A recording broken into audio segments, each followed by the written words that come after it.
السلام علیکم، آداب۔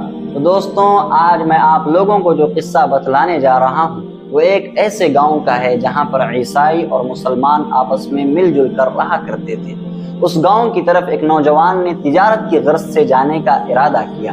جب وہ وہاں پر پہنچا تو اس نے ارادہ کیا کیوں نہ میں جنگل کی طرف جاؤں اور شکار کروں۔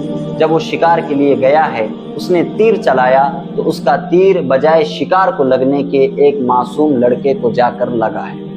جب اس نے دیکھا کہ ایک معصوم لڑکے کو تیر لگ گیا تو چاہتا تو وہ بھاگ سکتا تھا، لیکن اس کے دل میں ایمان تھا، وہ بھاگا نہیں بلکہ جا کر اس نے دیکھا، اس بچے کو دیکھا اور اس کے ماں باپ کے پاس لے کر پہنچ گیا۔ اس کے ماں باپ جو کہ عیسائی تھے، انہوں نے کہا کہ ہم تمہیں معاف نہیں کریں گے، ہم تمہیں قاضی کے پاس لے کر جائیں گے۔ جب اس نوجوان کو قاضی کے پاس لے جایا گیا تو قاضی نے کہا چاہے تو انہیں معاوضہ دے کر تم معافی لے سکتے ہو یا پھر یہ لوگ تم سے قصاص لے لیں گے۔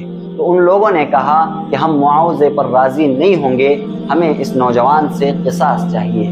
تو اس قاضی نے کہا کہ ٹھیک ہے، ہم تمہیں قید خانے میں ڈال دیتے ہیں اور کچھ دنوں کے بعد تمہارا فیصلہ ہو جائے گا، تمہارا مقدمہ ہو جائے گا۔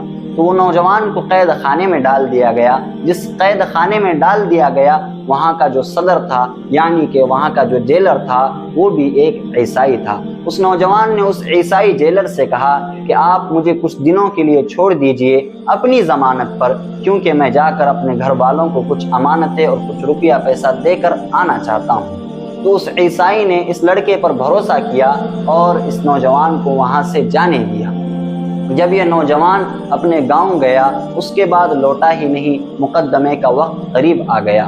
مقدمے کے دن قاضی نے کہا کہ وہ نوجوان کہاں ہے، اس کا فیصلہ سنانا ہے۔ تو عیسائی جیلر نے کہا کہ میں نے اسے اپنی ضمانت پر، اپنے بھروسے پر چھوڑا ہے، اگر وہ نہ پہنچے تو آپ اس کے بدلے مجھے سزا دے دینا۔